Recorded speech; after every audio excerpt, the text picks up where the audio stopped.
murakoze cyane nkaba nkuriye ikigo cyitwa Autism Rwanda kiri ku Gisozi twa twita ku bana bafite ubumuga bwa autisme kuva ku myaka 2 kuzamura. Donc tukiraho autisme no bumuga n'ubumuga n'ubumuga ariko igituma kenshi tunabubarira mu ndwara nuko iyo harimo autisme hari ibyo bita trouble associé no kuvuga ibintu bishamikira kuri autisme bigatera bikavurwa ariko autisme bikaba ari byo byitwa indwara ariko autisme y'igihari ego ni ibintu bishimikira kuri autisme hariho nka epilepsy hariho nka trouble digestif mbese iyo mvuga epilepsy ni igicuri cyangwa abana kagira ibibazo byo mu gufungura mu nda abana kagira ibibazo byo kudasinzira utuntu twinshi nibyo bita n'ibintu bita hyperactivité mbese umwana agakubagana cyane ibyo byose ni trouble associé zikuri autisme nicyo gituma autisme ibarirwa mu bumuga noneho kandi hakazamo n'ubuvuzi ariko iyo bavura ntabwo bavura autisme autisme ntivurwa na gato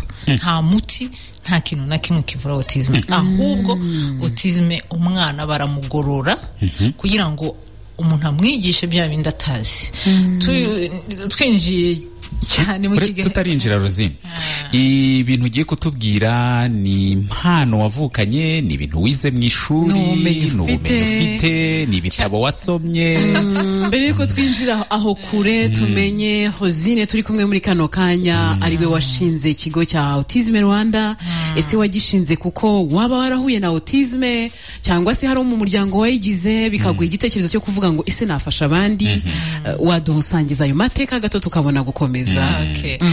Jewe nkuko nababwiye mba mu Faransa nkaba no mu Rwanda kubera ibikorwa nkora ubu mu diaspora ndo mu diaspora ego ubu turi kuganira no mu diaspora uturuka mu Faransa yego ariko cyane cyane nkaba narabikozemo mu Faransa ndabyigira ngira impamya bushobozi yo ku Université de Lyon hanyuma nagize amahirwe yo kuza gukorera hano mu Rwanda nje guhugura abantu bakoranaga n'abana bafite ubumuga hano mu Rwanda ariko jewe nzafite iyo specialité ya autisme hanyuma hari umuntu wese umbwira ati urakoze cyane ati mfite umwana umeze atyo ubwo rero nkigera hano ikintu cyantunguye cyangwa cyambabaje nuko nasanze ari abakoranaga nabo bana batari bazi autisme ahubwo bakayifata ukundi kuntu ugasanga abana mbese bavuga ati hari ibintu babitiriraga bitari byiza gusubiramo niho rero nabimazemo imyaka 3 nzaburu nka gatatu mu mwaka nje muri ayo mahugurwa duhugura ari programme bitaga Mida des Grands Lacs yakoranaga na Minafet na coopération belge hanyuma ubwo rero niho ababyeyi bamwe bansanze barambwira ati se mwafunguye mukadufasha ko hano nta kintu mvugana n'abandi ba docteur witwaga Dr Nasson na n'undi mubyeyi witwa Ndoba twishyira hamwe turaganira baranyakuraja famille yanjye ramfasha mugabo wanjye n'abana banjye n'inshuti zanjye ziri hano mu Rwanda tufatanya dufungura icyo kigo kugira ngo twite kuri abo bana. Yego, ubwo hari muhe mwaka? Muri 2014 niho twatangiye neza. Yego, tugiye kumara imyaka 9 dukora. Okay, ubwo rero twatangiye cyane tugira sensibilisation, ubukangurambaga ngo abantu banamenye ubwo bumuga ko bubaho. Yego, bamenye autisme niki, ese umwana ufite autisme bamufata gute, bamufasha gute. Iyo niyo niko kazi twahereyeho kuko benshi ntabwo bayumvaga, kenshi ntibavuga ati ibintu ntibiba mu Rwanda. Hari n'ugeze kumbwira ati ibyo bintu ni by'abazungu. Ariko malheureusement ubungubu autisme ni nyinshi. Singiye kubabeshya jewe dutangira dufite abana 6. Ubu mu kigo tugiye dufite abana 67. Kandi ubwo 67 abenshi ni abana bari hano i Kigali n'abandi bagiye bava mu ntara bakatura hafi y'ikigo cyacu kugira ngo bashobore kuzana umwana mu kigo. Urumva imbaraga bisaba ku mubyeyi no ku muryango. Yego. Ikindi Rozi babara tutaragira ku kindi, abantu badukurikiye nitunyaruka tukagera kure hari abantu baratakara. Kuko natangiye mbivuga iyi ndwara izina ubwaryo turaryumva bakaryitiranya n'ibindi bintu mu kanya nahoze ntebya ko hari ababyitiranya n'umukino kandi atari byo. Reka duhere inyuma nk'umuntu wabyize w'inararibonye umusesenguzi ufite ubwo bumenyi bwose wimazemo igihe kinini dusobanure mbese ubu ikibazo kigiye kugenda ngo autisme ni iki. Nako kugira ngo umubyeyi udukurikiye ashobora no kuba areba umwana akabona ibidasanzwe kuri we ariko ntabashe kumenya ngo uyu mwana afite ikibazo ki. Nkuko tuvuga ngo inkorora igenda itya, tukavuga ngo umuntu urwaye malaria bafite ibimenyetso.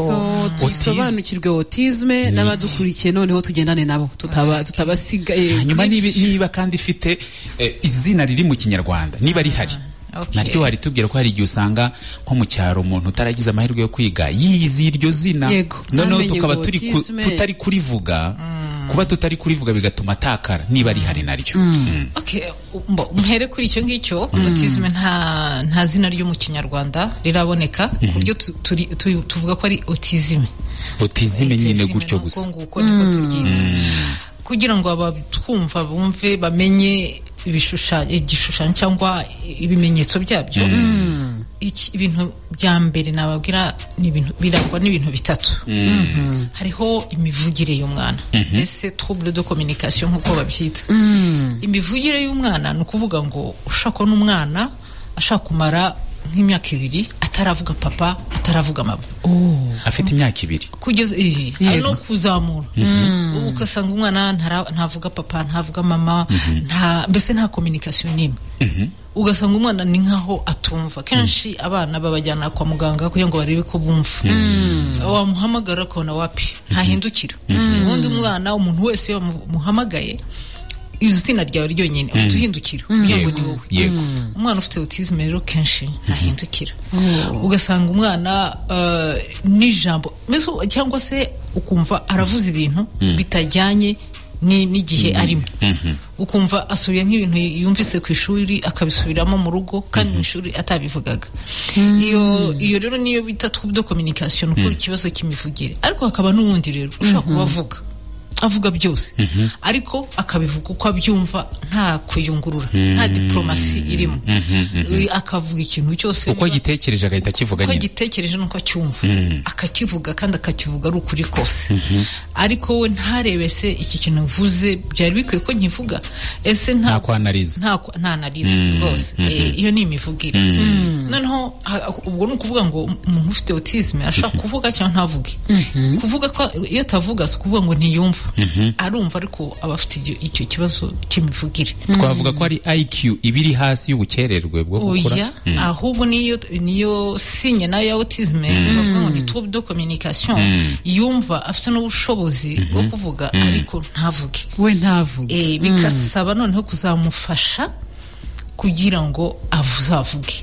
Tukira aho ngaho uyu mwana unaniwe kuvuga nuko biri ndatanga urugero ku bantu bavuga, hari abantu bavuga sinzi indwara bavuga akavuga ijambo badidimanga. Burya nabaje barambwira ngo uriya muntu burya ijambo riba ryamaze kuza mu bwonko no mu kanwa ryamaze kuhagera, ahubwo ururimi rukanga kurisohora. Niyo ibwo bihereye kugira ngo ikibazo nkibaze ngo mbese uwo mwana umeze atyo nuko biba byaje ariko akananirwa kubivuga cyane ubundi nta nibiba byari bihari muri we. Aho kugira ngo abatwumva bitandukanye kudedemanga na autisme ni ibintu bitandukanye nta naho bihuriye. Umwana wa ufite autisme aba afite just ikibazo cyo gutanga message. Gihe ndashaka kuba ntavuga ariko nkakoresha geste amarenga ngatanga message. Ni communication. Ariko umwana ufite autisme utanavuga nabyo ntabwo abikora.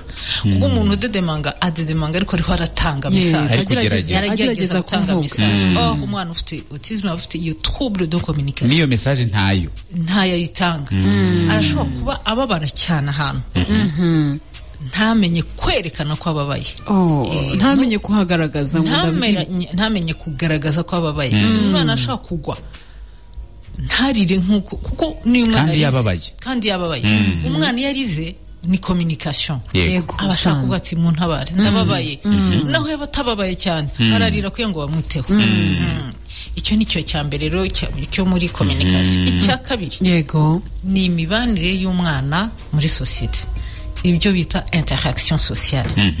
Imibanire y'umwana ni ukuvuga ngo umwana ashaka kubona papa na mama bavuye ku kazi, ubundi umwana yihutira asanga papa ajya kumuhobera, amwishimiye.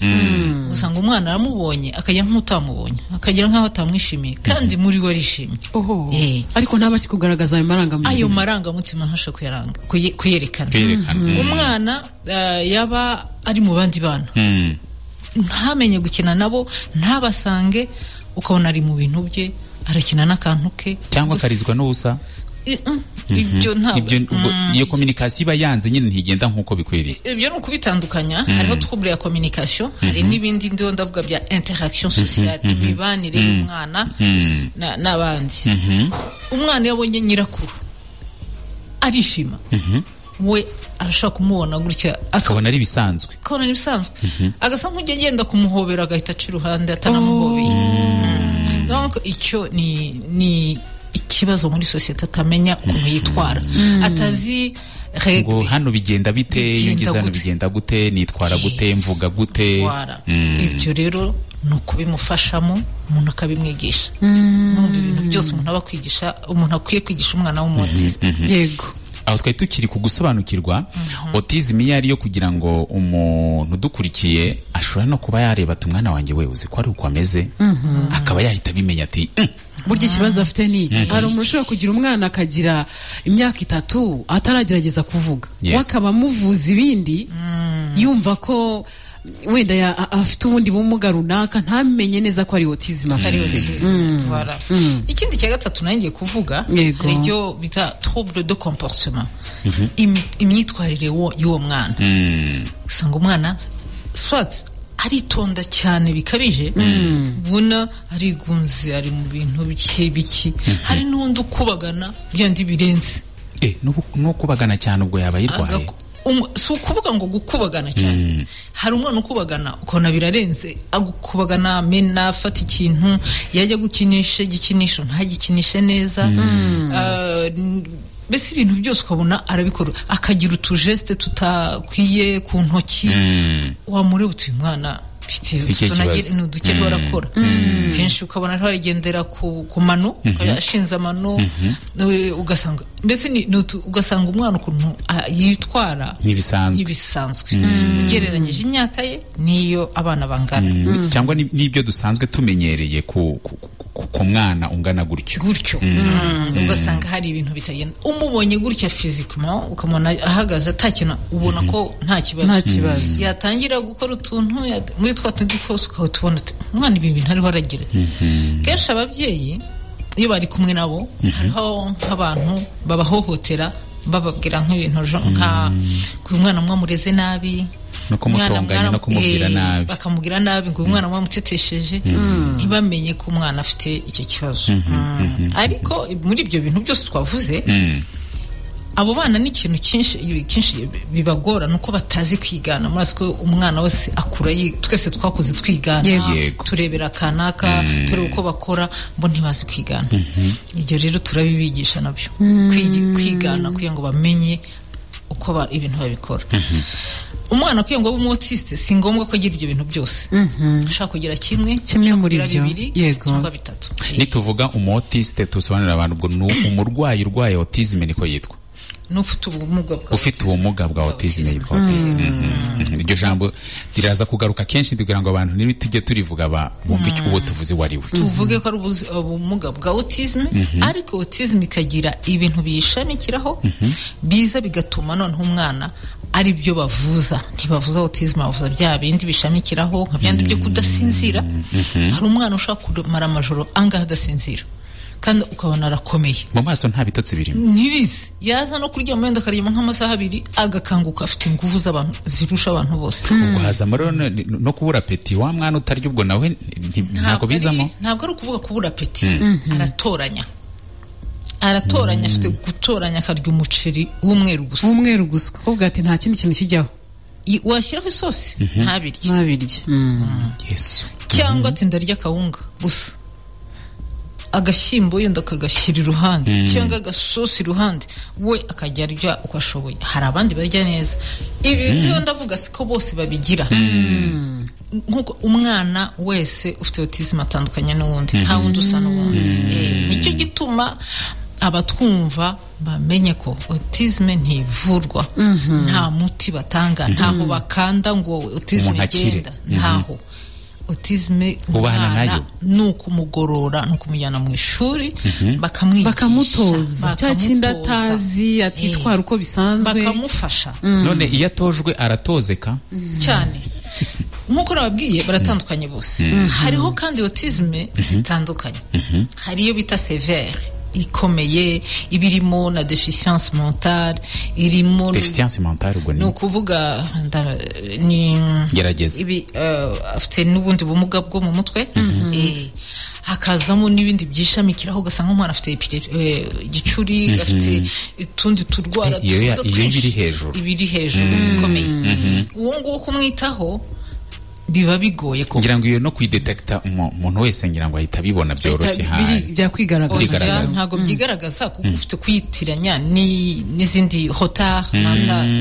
nk'umwana wagize retard mu mikurire y'imikurire ntago ari ntago umuntu yavuga ngo uriya ameze gutya ngo ni autisme oya bikeneye kureba hari ibintu umuntu agenderaho nkuko hari reglement ku isi yose bakoresha ni nabyo natwe dukoresha ntago umuntu yavuga ngo bora ni kuriya ngo ni autiste akaba yindi bita Asperger ni abantu babaza ubwenge cyane babandi niba azi comptabilité arayimenya neza n'umujeni niba azi gushushanya neza mu munota umwe arusha uzi konze gushushanya cyane ubwo sinaba nyifite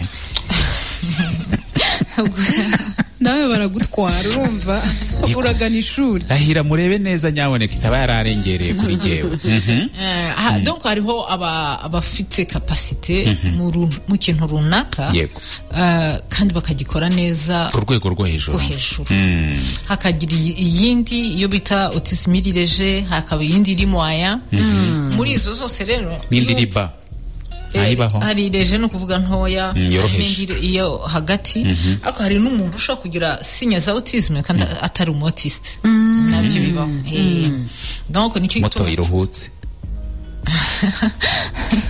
nicyo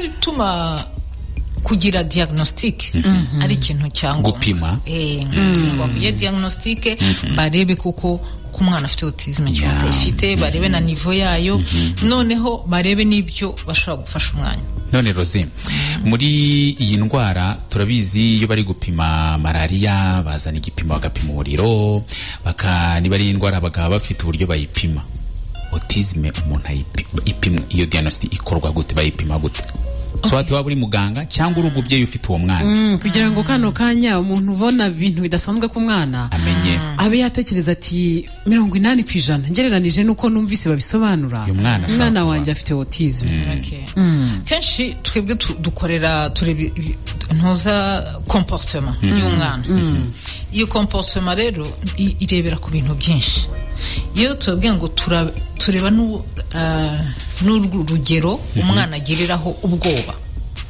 bw'ikintu niba umwana w'imyaka 3 ari hano akabona akantu k'agakoko kamucira agasimba ukabona umwana agize reaction ijyanye n'imyaka ye ibyo nabyo turabireba hari umwana ushobora kubona nk'akantu we ntagatinye akagenda ajya kugafata ntatinye ko gashobora kumuruma ntatinye hari umwana ushobora kubona isikariye kwimanuka ukabona afite ubwoba burengeje hari umwana ushobora kugwa ukabona ko yababaye ntarire ibyo byose turabireba umwana usiporta douleur bigeze gutya biri normal c'est pas normal ibi dufite ibintu byinshi tureberaho kugira ngo noneho tuvuge umwana afite autisme imeze gutya ntabwo ego reka twibutse abadukurikiye muri kano kanya ko undi muntu urimo wumva yitwa Rosine Kamagaju akaba rero ari umuyobozi wa Autisme Rwanda turimo turaganira nawe adusobanurira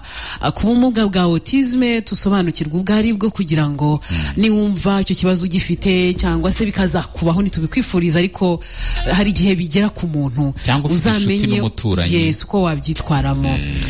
Hanyuma tukira aho ngaho rero Rosine, watubwira wenda nk'umubyeyi muri kano kanya udukurikiye ashobora kwibaza ati se tutabashije kujya kuri Autisme Rwanda tukajya kwa muganga hasanzwe, abandi baganga batubona kuri centre de santé muri hôpital bafite ubumenyi bwo kuba bareba umwana bakavuga bati ubumuga ufite ntago ari ubwo tuvura hano, ahubwo usanga abantu bavura ibya autisme.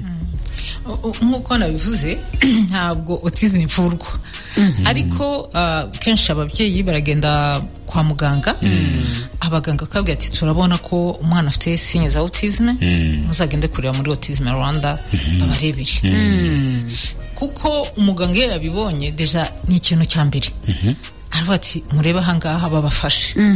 Iyo baje reka mbahe example, iyo umubyeyi yabona umwana we ameze nk'imyaka 3-4 acyambaye pampa, ni ikibazo gikomeye, biba bikabije, bihangayikisha umubyeyi ku buryo avuga ati nzakora iki. Ariko gato utarakomeza ashobora kuba uwo mwana ageze ku myaka 4 hari uburangare bw'umubyeyi atari ikibazo cy'umwana. Nicyo nifuza kuvuga, ntabwo ari uburangare bw'umubyeyi, aba yarakoze ibyo ashoboye byose.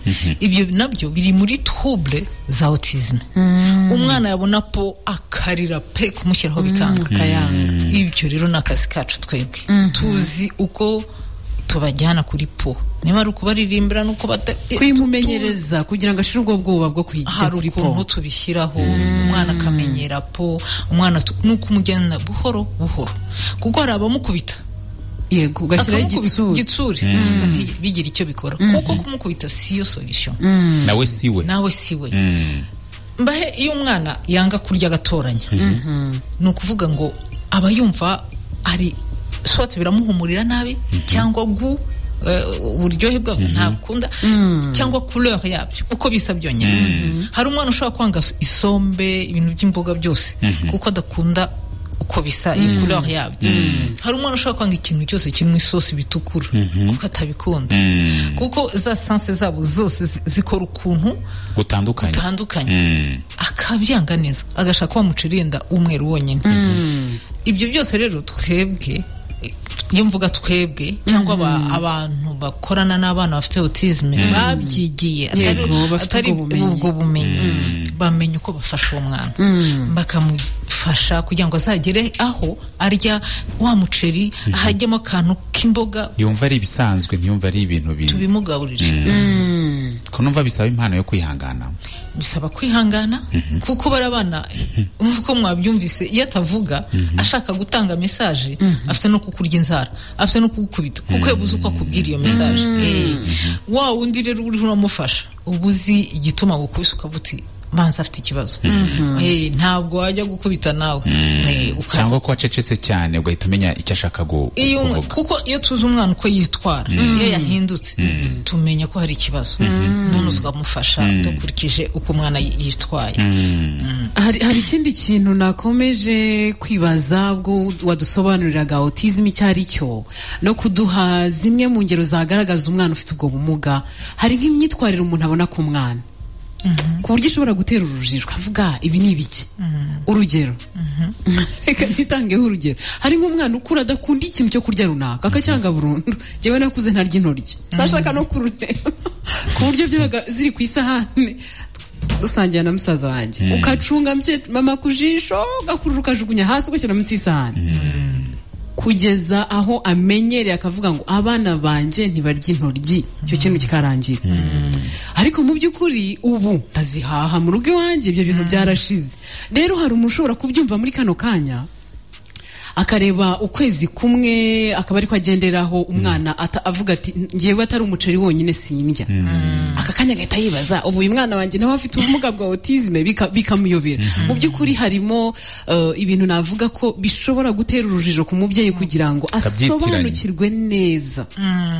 Hari ibyo wavuze bijyanye n'ubwoba, hari umwana ushobora gutinda kugenda akagira wenda imyaka 2, umufata akaboko mukiruka, ariko kumurekura kubera bwa bwoba watubwiye, aho ngaho ukimurekura ikiganza akicara hasi. hakabundi mu byo kuko ushukuko kuvuga ati yageze ku myaka 2 n'amezi 5 byiza kurangira turamurekura tubona aragiye umuntu akibaza ubuse ko agize umwaka n'amezi wenda 8 akiri muri ibi ngibi yaba ari autisme mbese birasaba ko umuntu asobanukirwa byisumbuyeho abashe gutandukanya no gukererwa k'umwana cyangwa se n'ubwo bumuga. Uyu mwana afite autisme akanga kurya intoryi cyangwa epinari cyangwa imboga iki urabibona ko natwe twese ari ibintu tukira abana umuntu yangaga nuba harabana umuha imboga rwose akazanga yenda gakunda umugati umuceri sauce ibintu nk'ibyo ibyo bibaho ku bana bose ariko n'umwana ushaka kurya akantu kamwe gusa kamwe ubuzima bwe bwose agatoramo kawunga kandi utabuziye ubushobozi bwo guha umwana wawe ikintu ushaka umwana akarinda aho agira malnutrition kubona atangiye kugira ingaruka zo ubibona ko ari ikibazo iyo umwana wafashe ibiryo agatangira kwinukiriza mbere yo gushyira mu kanwa cyangwa agashyiraho ururimi cyangwa yanabikubitaho ijisho gusa akarangiza haba hari n'utundi tuntu ubona ko umwana imyitwarire ye hari kitagenda ntabwo ari ukurya gusa umwana ufite autisme ufite trouble alimentaire donc ibibazo mu kurya umubyeyi abahangayitse bikabije umubyeyi ruhura twumva wese afite umwana ufite icyo kibazo cya autisme arabyumva agahita yumva ibyo ari yego agahita amenya ibyo ari byo atabona bidasanzwe niba ufite umwana ufite imyaka 2 3 indi imyaka 2 acyari muto ageze imyaka 5 acyambaye pampa yajya hari umubyeyi yambwiye ngo uwe yagiye yabishaka ajya inyuma ya rido agahagarara akabikoreraho wamujyana muri toilette shwiye ubwoba bukamwica umwana kenshi yariye umwana ufite autism yariye ikintu ni nko gukontrola ikintu kimwinjiyemo abashaka gukontrola ibintu byose bimujyamo murumva ko ari ikintu gikomeye ikimwinjiyemo no kugisohora abashaka kubikontrola hari n'umwana ugera gutya yabibona agashaka kumenya niki gisohotse muri gihe murumva niki akagira tendance yo kujya kubikoraho yumve matière yumve iki abansame ntabwo ari ikintu umuntu akwiye gukinisha n'ubu turi hano wenda abantu batwumva abadafite abana Imana ishimwe si bose babifite kuko autisme si ikintu cyoroshye ari mu muryango ari ku bana ari nabo bavukana irahenda kwita ku mwana ufite autisme birahenda bihera mu rugo ntushobora kugira umukozi umwe ngo bizakunde bishoboka ugira benshi bafite umwe umwitaho abandi bagakora ibindi ikindi utararenga n'uwo umwitaho biguhenda kuko hari igihe aba musimburana kubera kwa kwihangana bikenewe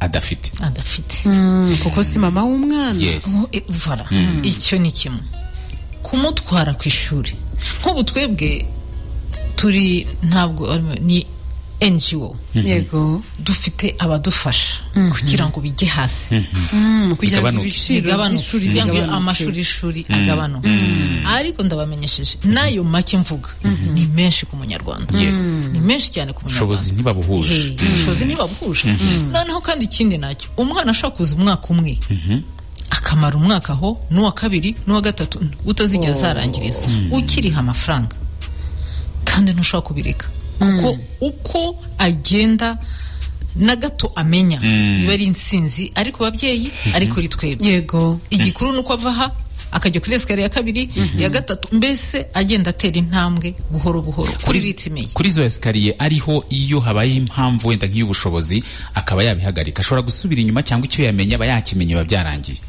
nuguhozaho ubu ibingibi mbabwira byo kuvuga ukuntu bigoye ababyeyi hari ubwo bushobozi sibyo hakaba noneho ese uyu mwana azagera he ariho arakura sibyo nk'ufite imyaka 18 ataragera ku kintu gifatika azageraho ubaho tugeze tuba dukeneye n'amashuri yigisha imyuga ashobora kwakira abo bana kuko bafite ubushobozi bafite capacité si bose ariko barimo hari umwana ubu uri muri 6e primaire ugiye uzapasa examen ako imyaka afite ni mikuru ni myinshi pahapo y'abandi yiyo yagombye kuba afite kuko afite imyaka 15 yarakererewe ntiyakererewe kubera umuswa ahubwo yakererewe kubera atafashijwe akiri muto hari abandi bari mu wa kabiri dufite abana biga pe neza aho ushaka kubabwira kandi ko bigoye nuko bakeneye umuntu ubitaho muri iryo shuri byihariye ubakurikiraho byihariye utaza kumenya niki wari wigeze wanyandikije ubu ndarambwira ngo kana kandebye nabi ngo none mfite amarira mu maso ashaka kumbwira ko uwo muntu yamurebye nabi none arababaye afite agahinda akavuga bisobanura kana kandebye nabi none mfite amarira mu maso iyo umuntu atabizi ashatiye umwana aritetesha umwana ibiki utazi kumva iyo message nayo marira wayareba ukabona ntayo nkuko bivuze kandi sicyo ashaka gusobanura ababyeyi rero bafite abana bafite autisme bakeneye inkunga y'igihugu yaza ministeri zose zibashinzwe hari Minaloc hari Mineduc hari Minisante hari nishinzwe abana bakwiye kubafasha kuko Minisiteri y'umuryango nayo ikwiye kuba hafi aho rero umwana aba mu na Minisiteri y'umuryango kuko ntago mushobora kwibaza umwana w'imyaka 2 ushobora kumara iminsi 2 adasinzira umwana nukuvuga ngo yaderanjeje famille yose bamureba no mu maso kabona nta gahunda unagira ubwoba ukibaza n'umwana byagenze bite umubyeyi akajya ku kazi ananiwe ntashaka gusiba kuko ataza kujya ku kazi ntimushaka kwibaza umwana uba uri hyperactive ugasanga mu rugo nta kintu bakigira kuko aramena kubera iki uwo mwana bimeze gutyo kuko nta umwumva ngo amufashe abo bantu no kuvuga ngo ntibaba bafite ubushobozi bwo kujyana umwana mu ishuri ryabuhariwe nimutekereze none abari mu ntara badafite aho bajyana umwana batazi n'ayo makuru babakingirana atari uko banza abana kuko babuze icyo bakora none mutekereze umuntu uvuga ati jya ntoye Musanze akimuka kubera umwana umwe umugabo agasigarana abandi umwe hariya akimuka agatura hafi y'ishuri kugira kuri kwa guhenda rero hari uguhenda y'iyo service hakaba guhenda z'ibyo bintu byose bibikubiseho inzu bagiye kuriha inzu ebyiri bagiye gutunga n'ibindi byose n'umwanya Hozine nyemerera gatoya dusa n'abasubiye inyuma umuntu ashobora kwibaza ngo ese umubyeyi kubyara umwana akavukana ubumuga bwa autisme hari imyitwarire mibi tuzi ko mu gihe cyo gutwita k'umudamu bashobora kuvuga ko hari ibintu umuntu yirinda kugira ngo abungabunge umwana atwite ese autisme ishobora kuba ifite nyisano wenda niyo myitwarire y'umubyeyi ku buryo hari ikintu umuntu yakwirinda twite kugira ngo binafashe umwana ubuzima bwe bube bwiza atandukane n'uburwayi butandukanye harimo n'ubumuga bwa autisme icyo ni ikibazo cyiza kuko birafasha n'abatwumva no mu miryango ibigigira amakimbirane kubera ikibazo cya autisme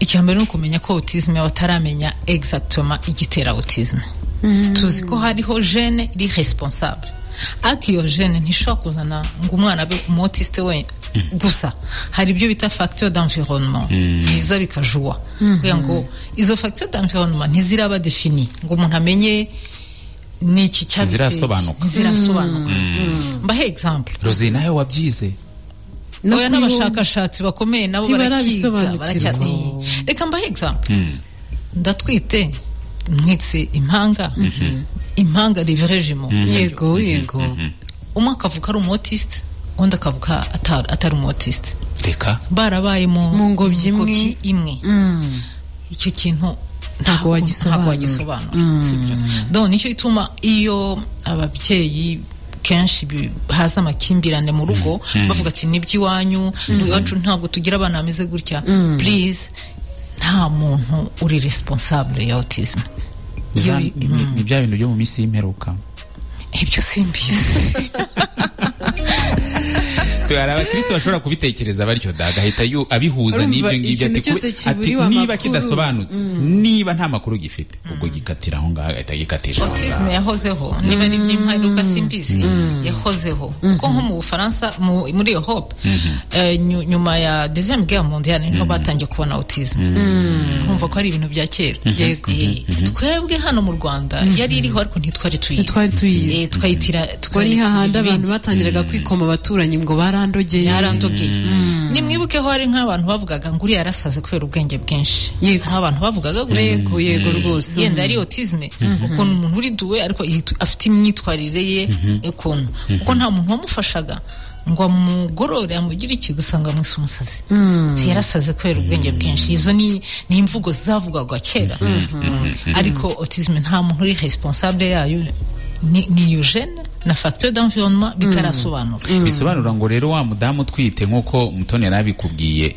ntabyo kwibungabunga no kwirinda no kugira gute ngo umwana ngo atazavuga ngo arwaye autisme ni twabyita nk'impanuka ibaho ni ibyago umuntu agira ni nkuko umuntu yavuga ngo ni ibyago ariko ntabwo ari ibyago kuko hari abana umwana wakugize umubyeyi aba ari umwana utumye bakwita ngo uri umubyeyi nuko ubishimira Imana uwo mwana rero iyo umwitayeho uko ameze kose n'umwana wawe naho amaraso yawe ntabwo twavuga ngo ni ibyago kuko hari abana barakunda twe dukorana nabo hari igihe turavuga ngo ils sont très attachants n'umwana ukunda naho yagukoreye ibiki arigeze ibiki hari ikintu aratira très attachant donc ntabwo navuga ngo ni ibyago kuko ni Imana yaguhaye uwo mwana tuza kumwakira ahubwo twamufasha hari ikintu ushaka no kuvuga bari abana bafite uko bameze kose natwe dufite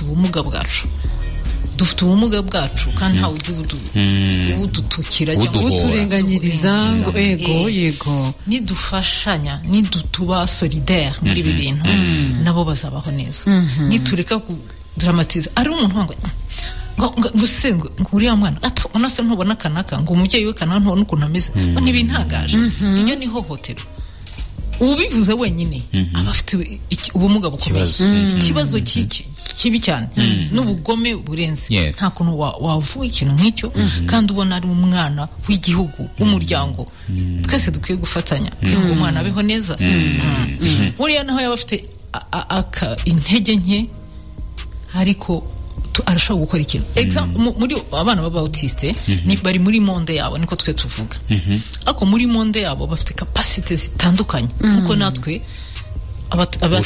ubushobozi nkuko natwe hano turi muri dufite ubushobozi butandukanye ubwenge bwacu ntabwo ari bumwe nabo rero niko bimeze hari ushobora kwibaza rero ngo autisme ishobora kuba héréditaire ntabwo ari hereditaire ariko ngo ni mu muryango mbese ntubona nyina ngo ntubona iki ashobora kuvuga ngo rero n'uruhererekane umuntu ashobora kuba muri famille nkitangira kwiga rwose ibi bintu muri autisme n'ibiki nta bantu narenze muri famille yanjye ariko muri famille yanjye iri élargie harimo nka batatu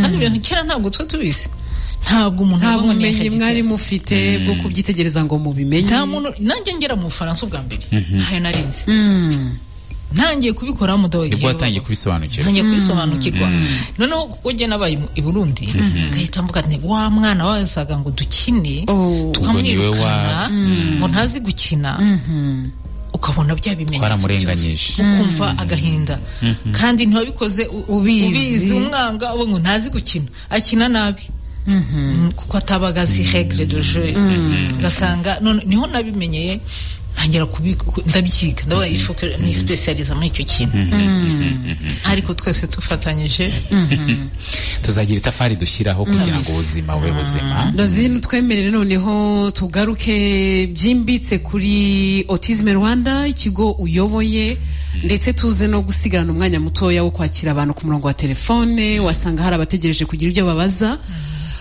mutubwire nk'aka kanya niba hari umubyeyi wumvise akumva koko ibimenyetso tuvuze bikanguye ubwenge bwaravuze ati wasanga ari autisme kubagana icyo mufasha umubyeyi ubaganye wenda no gusuzumisha umwana ntarakonfirma ntabwo azi neza ko ari autisme afite ese iyo abagannye mumufasha mu gihe kingana iki ngo asobanukirwe uburwayi bw'umwana, ese mukorera he, mwishyuza gute? Garuka kuri Autisme Rwanda. Okay, ndababwira iki, dukorera ku Gisozi nk'ishuri hano mu Rwanda hafi ya Fawe. Twakira abana kuva 2:30 kugeza 9:00. Hari abantu bagira ngo ukorera mu Bufaransa. Oya, ntabwo nkorera mu Bufaransa, ku Gisozi mu Rwanda, i Kigali. Hanyuma turakora nk'ishuri risanzwe. Yego. Usibye ko twe dufite umwihariko wo kwigisha abana bafite autisme, dufite ibikoresho byo gukoresha kuri abo bana. Ishuri, iyo uvuze ishuri ubwo ni wowe mwarimu w'iryo shuri cyangwa hari abandi barezi twakwita nk'abarimu batojwe nk'uko tumva tukwizeye kubizi ku buryo nabo babizi ku rugo rwego? Cyane rwose barahari babihuguwemo. Tugira amahugurwa buri gihe. Abo bana rero ubu dufite kuva ku myaka 2 nkuko nari nabivuze kujya 16. Hari abakiri mu kigo iwacu dutoza n'abandi bari mu ishuri risanzwe, no kuvuga abatangiriye iwacu, abo mwatoje banyuma bakagira ubushobozi bwo gukurikira abandi bana mu mashuri, bakajya mu mashuri asanzwe, bakamera nk'abacutse, nko gucuka nyine bakabahinduka abana basanzwe babana n'abandi batayirwaye barakize. Nabo n'abana basanzwe bose, usibye ko nyine uwo mwihariko wabo, ahubwo ni ukuvuga ngo baba noneho twadutwumble byandi byose twarabivanyeho, bimwe mbese bigakira. Ntabwo ari gukira, nuko n'umwana example, niba n'umwana atajyaga kuri toilette akasigaye kujya kuri toilette, n'umuntu asigaye arya, asigaye yicara mu ishuri, arasinzira noneho akiga, akiga neza, akumva ibyo mwarimu amubwira, akaba azi no kwandika, agatangira no kuvuga. Uwo mwana bageze igihe cyo kujya mu ishuri risanzwe. Yageze mu ishuri risanzwe, wa mu assistant wacu aragenda akamufasha, akareba ko mwana yicara neza, yabona ko ari akabazo akamufata akamusohokana, ati habaye iki, akagira iki, kongera akamusubizamo, ariko akamuassista. Abo bana rero ubu dufite nka 5 bari mu ishuri biga neza rwose, bafite abakozi banyu babakurikira ku ishuri, banatsinda neza cyane rwose. Abo rero bakiri mu ishuri ryacu, kuvuga ngo twatuntu twose, iyo umuntu avuze ngo kwicara mu ishuri, hari abantu bavuga ngo umwana namutese ngo namukubita ngo rimwe gusa, ariko ni ukuvuga ngo bafite aricara akumva yenda hari akantu kamuderanjeje agashaka kwisohokera. Abana benshi bafite autisme bajyanye mu ishuri risanzwe, ava mu ishuri agasohoka akajya mu handi, akigira hanze, akigira mu bye ashaka, akinjira mu rindi shuri, kubera hari ibintu biba bimugoye. Niba hari umuntu atakwihanganira, kandi ataramenya ko muri iryo shuri iyo wicayemo utazakwicara, hanyuma ukaza kubwira ngo haguruka, ukabona guhaguruka, umwana ntabwo aba aramenya ibyo ari byo. Muri iri shuri ryanyu iyo mubakiriye bimeze nko kuba muri interna cyangwa bariga bagataha? Icyo kintu rero mufite interna cyangwa abana barataha? Igituma twahisemo ko abana bataha ni nacyo nifuza ko ababyeyi bamenya. Ntabwo twafata umwana ngo tumwiteho tumushyire muri interna azagende muri vacances gusa. Ababyeyi ni abafatanyabikorwa. Ibyo dukora umubyeyi ataza kubimenya. Niba dufasha umwana n'umubyeyi ashaka kumufasha, niba twamubwiye tuti umwana ntimwongere kumwambika pampa, yatangiye kujya kuri pop, nagera mu rugo bakomereza aho mwari mugejeje, nagera mu rugo umukozi akamukubitaho pampa kugira ngo ye kumugora, umusubiza inyuma, ntabwo umwana atera imbere neza. Ariko niba turiho turabikorera hamwe, akabona bose bamfatiye imigambi, umwana atera imbere.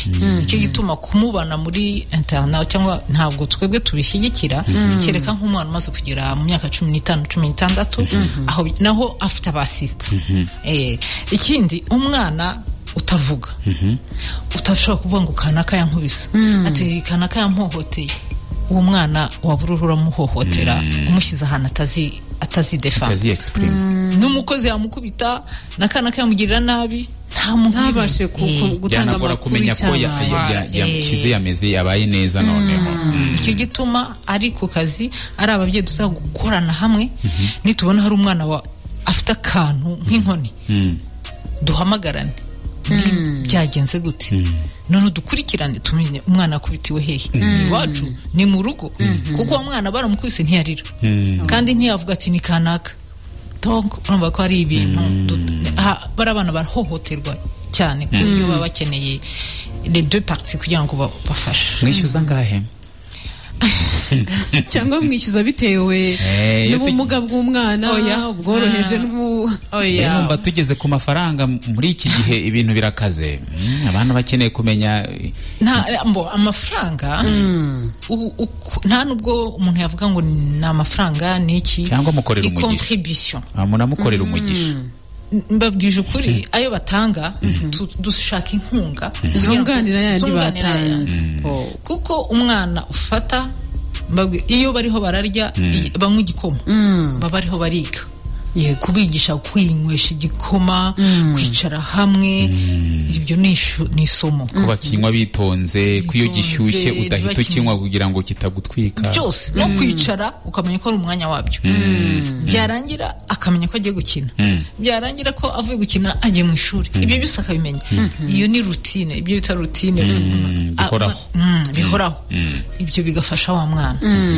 ibyo bintu mbamenyeshe ko umukozi ukora iwacu aruhuka ruko asohotse mu kigo atashywe nta pause twe tugira yego ibyo bintu nta muntu wabikora atari impano cyangwa atari umuntu wumva ko ibyo bintu abishaka yego twebwe turishisha 300 kuri trimestre mu mezi 3 kuri yego buri gihembwe igihembwe bwa bara amezi 3 hari gihe 3 hari gihe 4 turishisha ku gihembwe turisha ku kwezi igihembwe cyanyu ubwo cyo n'amezi angahe ari 3 nk'ubu tuzafunga mu kwa 12 twangere mu kwa mbere kwiza mu kwa 4 twangere mu kwa 4 hagati turangize ariko umwaka wanyu ugira ibihembwe 3 ego ibihembwe 3 ngo n'amezi 4 aguturisha 300 ayo mafaranga ni menshi ngenda bivuga ni menshi ku banyarwanda ndabivugira ku banyarwanda bose ntabwo ari menshi ni menshi cyane justement kubera ko muri iki gihe 300 y'umunyarwanda yes muri iki gihe cyane menshi cyane ku munyarwanda ni nacyo gituma iyo mvuga mvugira abanyarwanda ariko kandi iyo haje kuri gahunda y'ubuzima ntacyo tatanga yego ugifite ntacyo utakora tuyita menshi kuko ari twebwe ariko iyo haje ko ari ikintu gisova ubuzima hari umubyeyi wigeze kuza kundeba afite akana gafite nk'umwaka n'igice araza arambwira ati cyewe nagurishije isambu umuntu ubona ko afite ubushobozi buke ati nagurishije isambu nari mfite bansigiye ngenda ahantu bari bambwiye ngo barabuvura numvise mbuze icyo mvuga ndambwira none se namacyo usigaranye numve nibura ko hari naduke yasize ati undi nasubiyeyo genda nibura hari kandi usigaranye ntuzongere kuko ntabwo ibikira ahubwo shaka ukuntu ubuze tukuganirize ukuntu ushaka kumwitaho ko nabonaga nta bushobozi afite bwo kuzajya ari hayo mafaranga kandi nanjye sinavuga ngo ngwino ngufashe kuko nanjye iki kigo gitaza kubaho n'ubundi cyakwicira n'abandi bisaba ubushobozi. None Rosie warutubwiye wenda tugiye kwakira n'abantu kuri telefone iminota mike niba baba bahari uti autisme ntikira uti kandi hari abo dufasha bakajya mu ishuri hamwe n'abandi abo ntago baba bakize ntabwo umuntu avuga ko bakira kuko idakira ahubwo baba baragiye ku murongo hari ibintu bimwe byavuyeho umwana uzi gufungura akicara ku meza akaganira hari uwigeze kujya no muri Special Olympic mu Budage mu mikino atanga interview neza ku banyamakuru aravuga ibintu byose nabo bose biga baravuga kandi harimo bamwe baje atobwishambo niri na rimwe ariko ababyeyi banyumve si bose hari abaza akavuga n'abandi bataragera aho bavuga ariko byose igikuru nuko babaho neza katwumve umuntu icyo ashaka kubaza. Allo oui allo nitwa Sara. Yego. Uraho neza. Wabanye natwe? Nabanye namwe. Ngaho ikaze. Umubyeyi. Yego. Mfite umwana w'imyaka 2 n'igice. Nkurikije ukuntu nabakurikiranye. Nanjye uwo mwana kugira ngo ajye kuri po biragorana iyo abibonye arirukanka cyangwa se akarira akajya hanze akajya gukorera po hanze ese uwo mwana nge namufasha neza namukansoringa gute ese namutoza gute cyangwa se afite icyo kibazo cya autisme. Urakoze cyane. Baraza kugusubiza Sara baraza kugusubiza niba ari nkunda umwe cyangwa babiri, hanyuma Rosine basubirize rimwe mu gihe ataraza. Rosine, umuntu ashaka ko mumufasha ariko mu buryo buri prive ku buryo umwana ataza hamwe n'abandi ubwo mukamusanga mu rugo, murabizi abanyarwanda n'abantu bamwe bashaka ibintu byabo mwihariko, murabyemera? Icyo kintu kiragoye. Akavuga ati umwana wanjye ngiye wenda numwe yagize ibyago wenda barenga umwe ni babiri, atumva ni iki nakora ngo ngiye abo bajye baza mu rugo, muzane abatoza cyangwa bari mu banyu n'ibikoresho byanyu mwe muze ariko muze mu rugo. Hari abana dukurikirana mu rugo ngo zabo tukabakurikirana. Hari n'abandi tujya tugira icyo bita prise en charge intensif, tubanya ko ari umwana ufite nka trouble nkeya, sinye nkeya, twamubwira ati ngwino tukamufasha mu gihe runaka, noneho twamubwira ko ajya mu ishuri, tukandika recommandation ajyana mu ishuri, kuko ibintu byabangamiraga bya mbere biba bivuyeho. Ari ibintu bishobora gukorwa, turabikora. Hari nabo dusanga mu ngo, abarimu bacu kenshi hari aho bakajya mu rugo bakagenda kubafashirizayo. Hari aho mwafashije mu rugo byahinduye byagize umusaruro bitanga cyane cyane. Hanyuma rero Sara, ikindi naringiye kubaza Rosine, ese ntimutekereza mu by'ukuri ibigo bihari bifasha aba bana bafite ubumuga bwa autisme, ngira ngo ni mwebwe tumaze kumenya kugeza ubu? Hari abandi mu ma école privé, ama école privé, ibigo byigenga nabyo bibafasha, ari murabyumva nyene ni privé, ariko nabo ndibaza ko bikiri bigo bike cyane, bike rwose. Rero ngewe nari ngiye kubaza ntese ntago mushobora gushyiraho ubundi buryo, iryo shuri rirahari ryanyu, ariko mugashyiraho n'irindi shuri, niba naryita ishuri cyangwa amahugurwa yo guhugura ababyeyi uburyo bakwita ku bana, ku buryo umuntu uri mu cyariyo avuga ati nzafata ukwezi ngende ndebe izi nteganyanyigisho bakoresha, wenda ntiyabikora neza 100% nk'uko mubikora, ariko yabona iby'ibanze bifasha wa mwana we. Icyo ni igitekerezo cyiza, ariko cyo guforma ababyeyi turabasobanurira kugira ngo bamenye nabo bumve uko bashaka gufasha abana. Twibuke ko abana bose batandukanye, yego, tubaha information zibanze zuko bimeze. Iyo kenshi tugize ayo mahugurwa, umwese ashaka kubaza iby'umwana yego, niba ari ababyeyi nka mirongo ingahe, ntabwo wajya muri kese kibazo ako dutanga byandi byibanze. Ikindi buriya nkuko nabibwiye, kwita ku mwana biragoye, bifata umwanya. Iyo mubyeyi agiye gufata ati ngiye kumwikorera jyenyine mwigisha, nukuvu ubuzima bwa bushyize entre parenthèses, kuko niba wirwana n'umwana wawe nta gukora ntaki, nawe cyerekerwe urananirwa. Baba bakeneye vraiment izindi nguvu kugira ngo nabo bashobora kugira umwanya wo kuruhuka, wo kujya gusenga, wo kujya gusura inshuti. Kuko ikindi nacyo, ufite umwana nkuriya, iyo ugiye mu bukwe, ugiye gushaka abandi bana, ugiye gushaka gutwara abandi bana, uravuga se ndamusiga, ukumva ipfunwe, sibyo? Ese ndamutwara, ndamushobora ko kubagana kwagira agakora bya ese mbese umubyeyi akajya hagati ati ngire mwumva ikibazo gikomeye cyane. Masara rero ikibazo cyarabajije cyuriya mwana we, umwana numusiko adakunda kujya kuri po izo myaka 2 twebwe hari tactique dukoresha dukurikije umwana. Hari umwe tushaka kumujya imbere tukamuririmbira, tukagira iki, iyo ni example, tukamuririmbira, tukamutwara buri 15 minutes kugira ngo ajyeyo, kugira ngo yemere no kujya kuri po.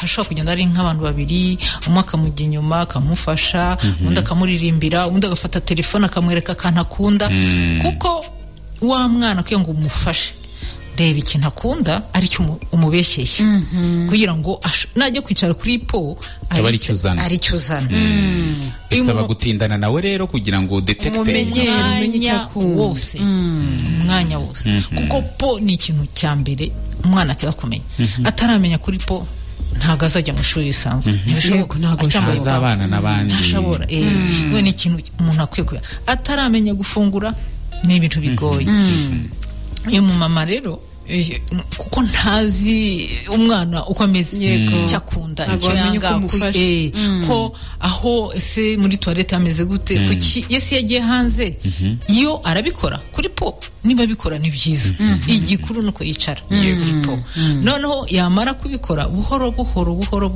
ugenda umwereka ko aho bikorerwa ari muri toilette kuko usinzi niba toilette iri hanze cyangwa iri mu nzu yenda gatinya ariko igikuru niba yicaraho naho ari hanze nicyo gikuru amahoro. Hanyuma dushobora kwakira abantu 2 cyangwa 3 ku murongo wa telefone niba ufite ikibazo wabaza Hozina kiri kumwe natwe hanyuma akagusobanurira ukamenya uko wafasha umwana wawe. Hello waramutse neza. Nanjye nabakurikiye nanjye mfite umwana agiye kugeza imyaka 3 ariko ntabwo ajya yicara kuri po. nanjye mfite ikibazo nk'icya mugenzi wanjye ariko iyo agiye hanze bwo arabikora hanze gusa akabyikoreraho. Ntabwo watwara po hanze ngo ayemere nabwo ntashobora abikorera hanze kandi nabwo akabikora agenda atari hamwe ntabwo mwicaza ngo abikunde. Afite igihe kingana iki? Afite imyaka 2 n'igice. Yego ni uko nguko ameze. Rero sinzi niba hari inama nagira. Yego twabyumvise inama ntacyo. Niba ari undi umwe uri hafi hanyuma Rozina bisubirize rimwe ibintu ntabwo byoroshye. Hanyuma Rozi mu gihe ariko wabusubiza iki uyu muntu tumugenze dute? Uyu mumama nibyo koko ni ikibazo birumvikana umwana utazi guhagarara yicare ngo ajye kuri toilette no kwerekana byonyine ko ashaka kujya aho hantu numva deja ni ikibazo. Ntago navuga ngo ni umutiste ariko iyo ni trouble yerekana ko umwana utamenya ko agiye kujya aho yanga po no mu gihe cyo kubikora ntatuze ngo abe hamwe wenda yicare agakomeza akagenda ya bindi twavugaga yuko usanga umwana akomeza kugenda ataguma ahantu hamwe kubagana aho navuga ni sinye ariko kubera ntazi umwana ntago navuga ngo ni umutiste ariko icyo ni ikibazo njye namugira inama yo usanga ababishinzwe akaza bakamurebera. Niba umwana akiri muto kumufasha biroroshe kurusha wa mwana ugeze mu myaka 10 n'ingahe. Yego Rozi wakomeje kutubwira uti ababishinzwe uti keretse umwana turi kumwe umuntu ashobora guhita yibaza ati ngewe nshaka ni Rozine kuko ari we ndi kumva uri naha ndinaha hari abantu baba harandevu babafasha. Yego yego tugana ku musozi wenda uraza gutanga contact kugira ngo message niye ngira ngo nikibaza yavuze ati Imana ibaho umugisha rwose ati muze kuduha nimero twajya tubahamagaraho. Yego araje yitange mu kanya ngira ngo birajyana n'izindi mbuga nkoranyambaga mukoresha contact muri rusange mukoresha mu gihe uri kwegeranya izo contact mu gihe uri kwegeranya izo nimero. Rozi twakomeje kuvuga twabangwa abana twabangwa ababyeyi umubyeyi rwose ngo umwana wawe umuntu uko ashobora kwibona autism ari mukuru we bigenda bite kuri mwebwe angana nanjye cyangwa ni muto kuri ngiyeho gato cyane aranduta ariko yisanza yifite nyine kandi watubwiye cyane ko nawe watubwiye ko ari ibintu bimenyekanye vuba niko twavuga hano mu Rwanda turacyari n'inyuma no kuvuga ngo mu bantu bafite autism ashobora kuba n'umupapa n'umumama abantu bakuru aba bose bigenda. Hari ishuri ry'abakuru mufite? Oya abakuru nabo nabavugira kuko nabaha example nk'umuntu udakunda abantu bamufata ngo bamuhobere bataziranye cyane rwose cyangwa bari abantu rero iyo umuntu akweretse ko atabikunda nawe no kubyubaha. Hari abandi bantu nabo iyo bari mu kazi kabo badakunda umuntu aza kubabwira ibintu bitari nk'ubu nicaye mu biro umuntu ufite afite autisme yicaye mu biro ariho arikorera akazi azi ko icyamuzinduye ari akazi wimuzanira ibindi yaba yicaye mu kazi ariho arikorera umukorege akaza turazi ibintu byabaye mu rugo akatangira kumubwira kujyana muri izo nkuru ndazi benshi baza bansanga bakambwira ati twabigenza gute umuntu araje kubwira inkuru ntacyo bikoraho ntibikureba ariho gutesha umwanya mbigirene hari abandi bagira ikibazo nk'ibi bintu bibahumurira cyane ukabona umuntu araje yisize ibintu byinshi cyangwa afite kafe ibintu nk'ibyo amaparufe n'ibindi kuko bagira sensibilité cyane muri akaza ati wari umuntu umbuza gukora kubera parfait yabaye ikibazo ikaba ikibazo mubafasha muti icyo gihe ni ibintu bigoye turabakansaringa twabwira ukuntu yasaba ku kazi ahantu cyangwa akagira ibintu bimusakuriza ati kenshi nshyira ama écouteur kugira ngo nkore abandi bakayangwa no kwirata kandi yashakaga ngo bya bindi bimusakuriza bigabanuke dusigaje umunota umwe wonyine niyo mugiye gukoresha Rosine kugira ngo mutange contact zishoboka cyangwa se uburyo umuntu yababona mu masegonda 50 dusigaranye hanyuma dusoza iki